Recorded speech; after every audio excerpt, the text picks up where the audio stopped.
Assalamualaikum warahmatullahi wabarakatuh. Pemirsa yang dirahmati Allah, Alhamdulillah kita bersama dapat dua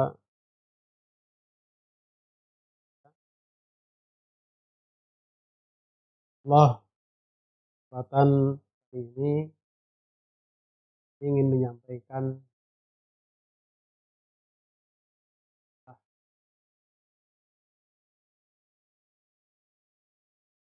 kalau kita lihat bahwa hijrah itu secara makna bahasa adalah pindah, jauhi, hindari.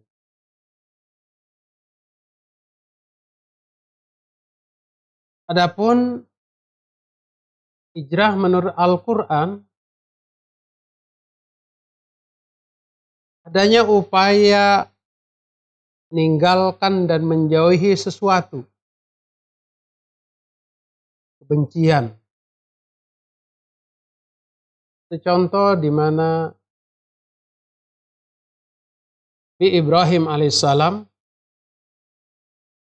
saat beliau mengajak hendaknya bernama untuk meninggalkan bahan berhala, hingga Nabi Ibrahim alaihissalam sampaikan di dalam Al-Quran surat Maryam ayat 4. Araghibun anta an ahilati ya Ibrahim illam tantahi larjumannaka wahjurni maliya.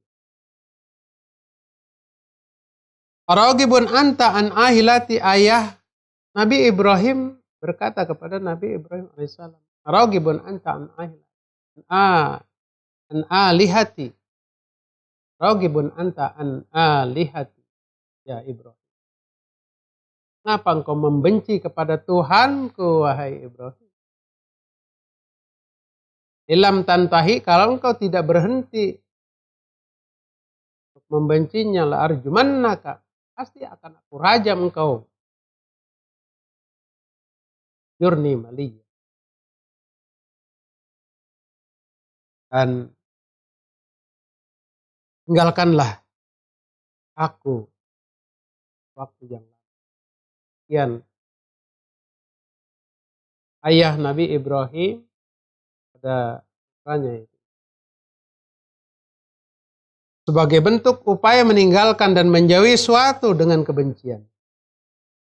Artinya penolakan Nabi Ibrahim pada sembahan yang disembah oleh hendaknya.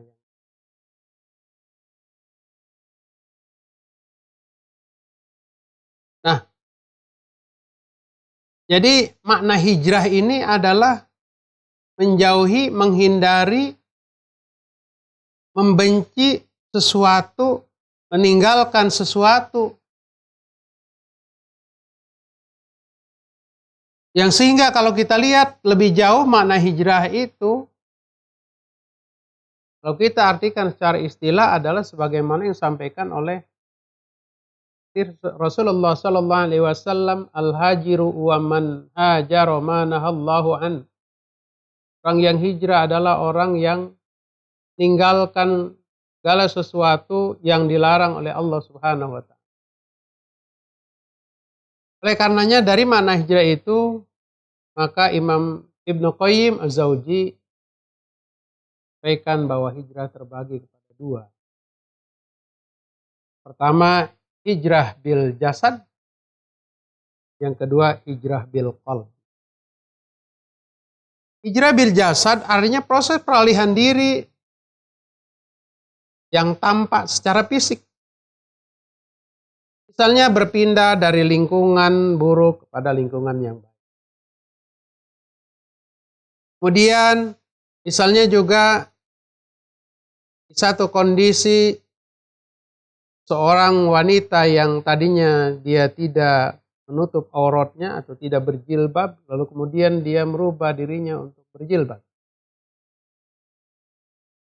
Secara fisik. Juga umpamanya dari seorang yang memiliki teman berperangai buruk, lalu dia merubah dirinya jadi seorang teman yang berperangai baik. 3 kategori itu merupakan hijrah bil. Tapi bagaimana dengan hijrah bil qalbi? Hijrah bil qalbi ini lebih jauh lagi, bukan hanya sekedar satu upaya perubahan diri, peralihan diri secara fisik kepada yang lebih baik, tetapi lebih jauh lagi bahwa hijrah bil qalbi adalah menata hati seseorang pada yang lebih baik. Ini yang memang sangat sulit ketika seorang mampu menata hatinya dari penyakit-penyakit hati menuju pada hati yang qalbun salim, kepada hati.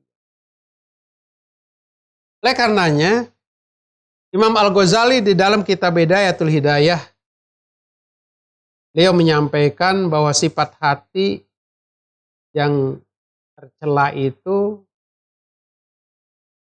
masuk dalam 3 kategori sifat yang seringkali merusak dan merasuk pada diri manusia. Yang pertama adalah sifat hasud.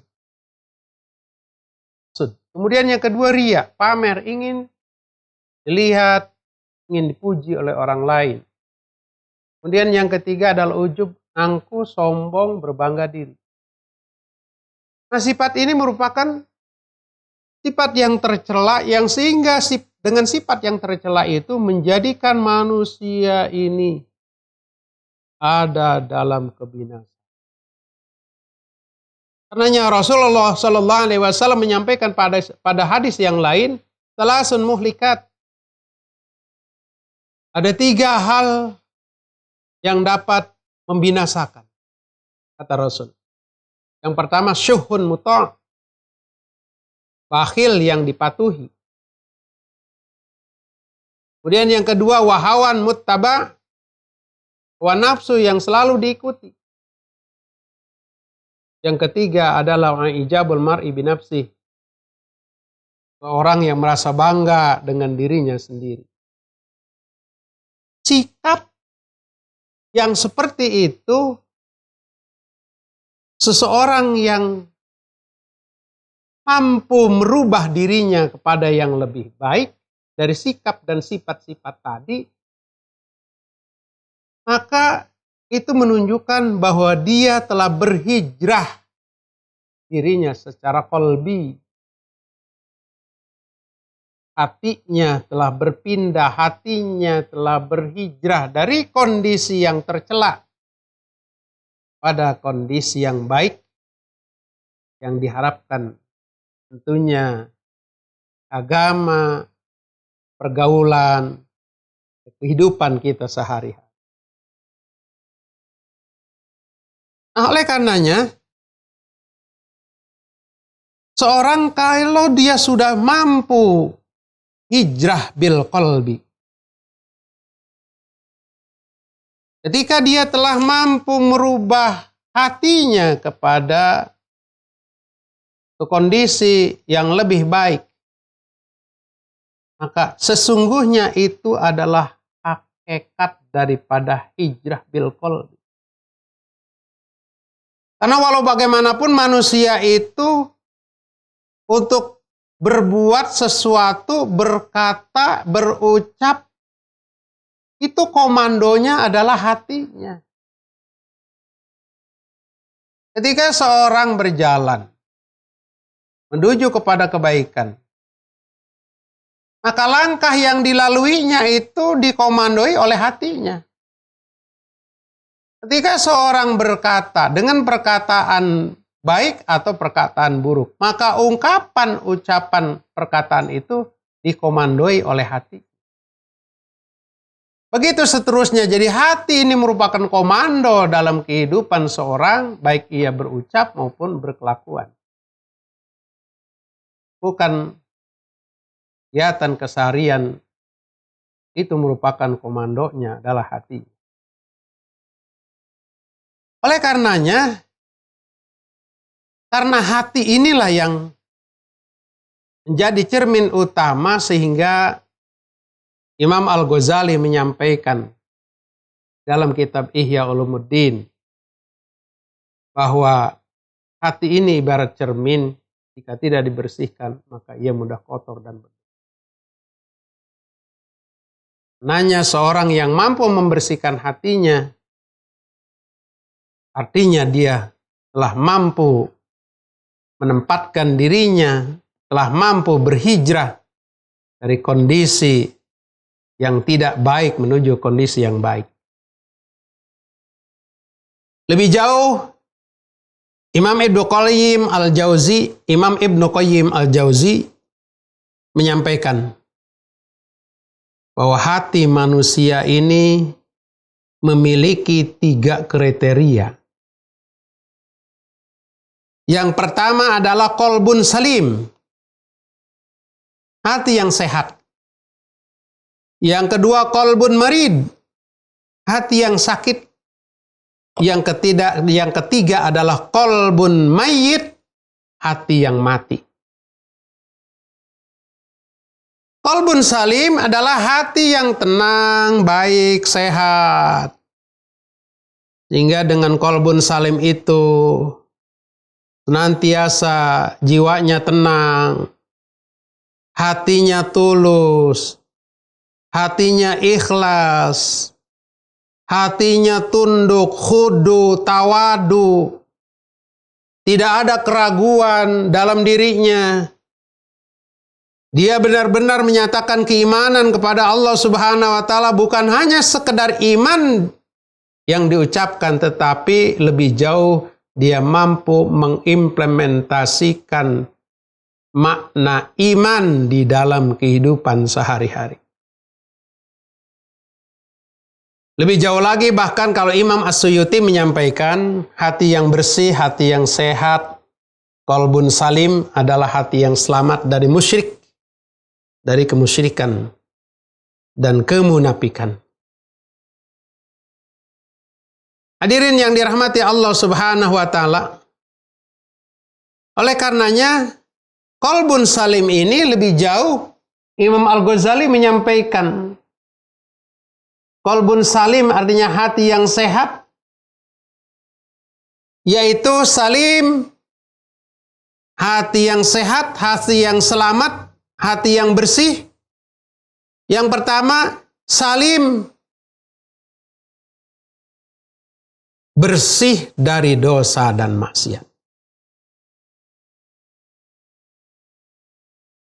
Yang kedua, salim, bersih dari berhala kehidupan. Yang ketiga, salim dalam artian bersih dan bebas dari stempel khatam dari Allah Subhanahu wa taala yang menjadi kekhawatiran manusia tatkala hatinya distempel oleh Allah Subhanahu wa taala. Naudzubillah. Oleh karenanya, yang pertama bahwa qalbun salim, hati yang sehat, hati yang tenang, hati yang baik. Yang mana ini merupakan satu harapan dalam kehidupan manusia, memiliki qalbun salim, memiliki hati yang sehat. Yaitu sekali lagi hati yang tenang, hati yang baik, hati yang tulus, hati yang tidak ada keraguan, hati yang tidak ada kenipakan, kemunafikan, hati yang tidak terbersit sifat-sifat syirik dalam hidup dan kehidupannya. Itu yang pertama, qalbun salim.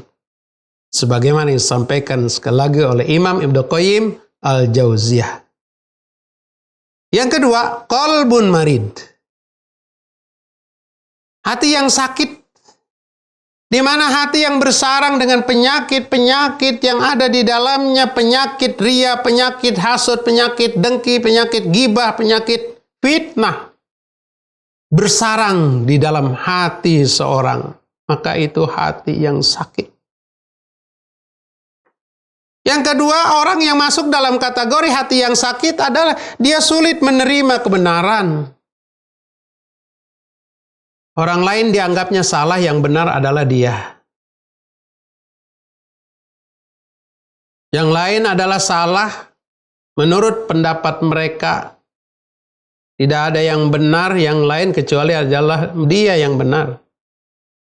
Lalu kemudian orang yang memiliki hati yang sakit adalah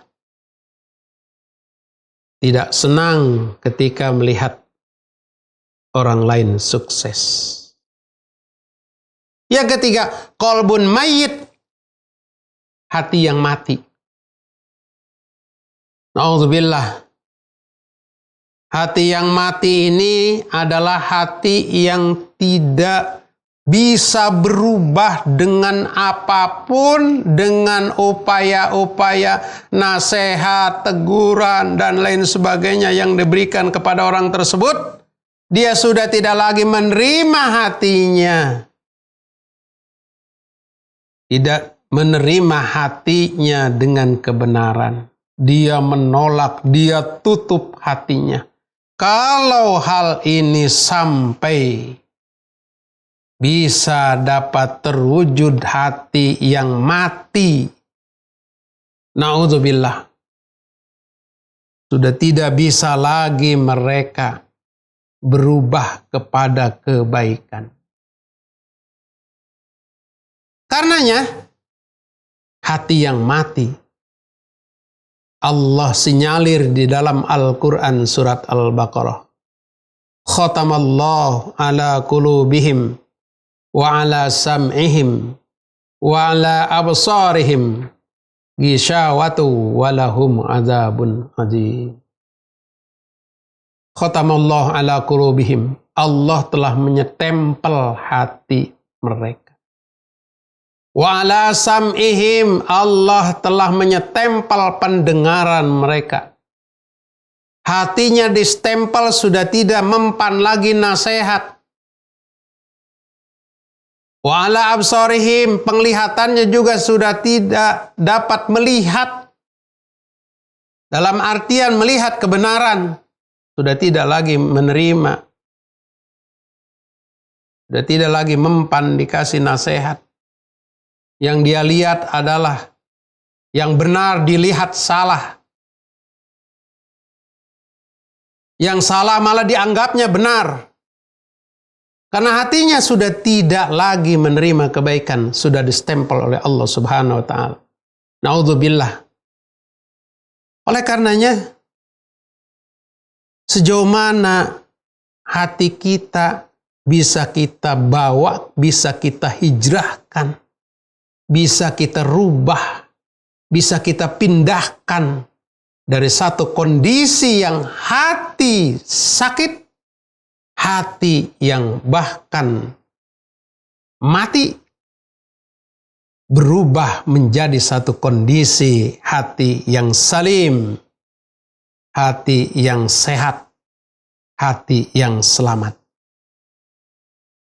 Maka jika itu semua bisa diraih oleh hamba-hamba Allah, maka hendaknya seorang mampu menetapkan dirinya di dalam agama Allah. Dengan kata lain, mampu dirinya menjadi hamba Allah yang istiqomah. Jika dirinya mampu istiqomah, lalu dengan keistiqomahan tersebut, dia senantiasa berada dalam jalan Allah. Ucapannya, perbuatannya, sikapnya, dan lain sebagainya. Maka orang itu betul-betul telah dapat dilihat, telah terwujudlah hijrah bil qalbi.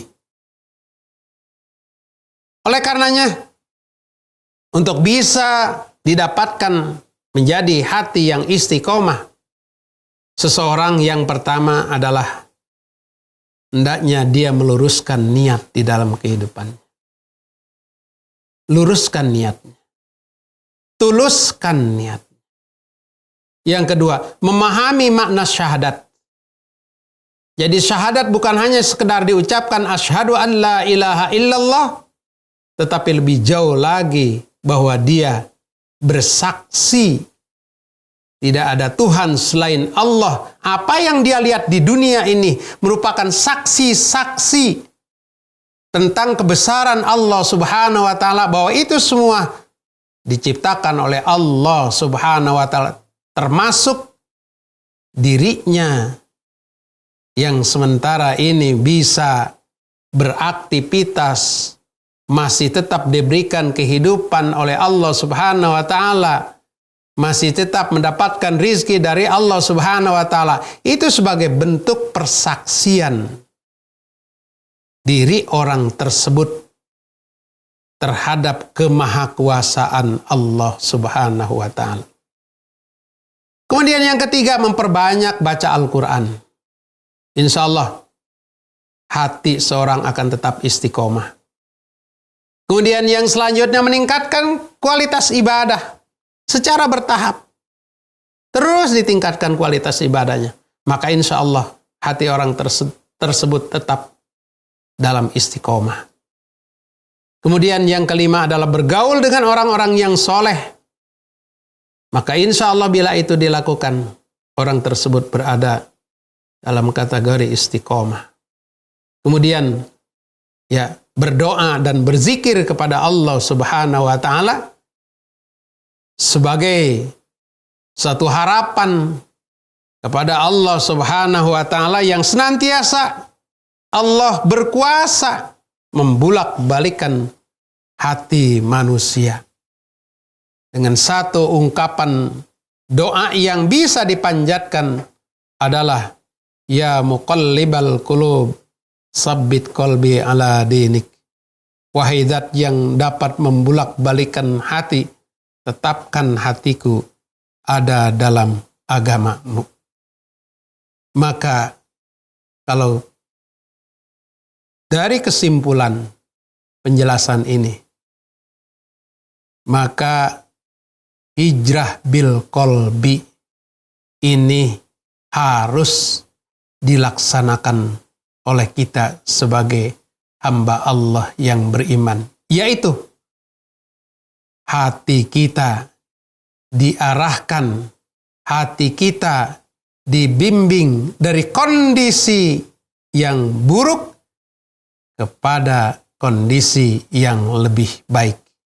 Dari kondisi yang mungkin musyrik kepada kondisi yang bertauhid. Dari kondisi di mana seorang senantiasa ghibah, fitnah, namimah, kepada kondisi yang senantiasa dia selalu berprasangka baik kepada hamba-hamba Allah. Mudah-mudahan hijrah bil qalbi ini bisa terwujud dalam hidup dan kehidupan kita sehari-hari. Terima kasih. Wassalamualaikum warahmatullahi wabarakatuh.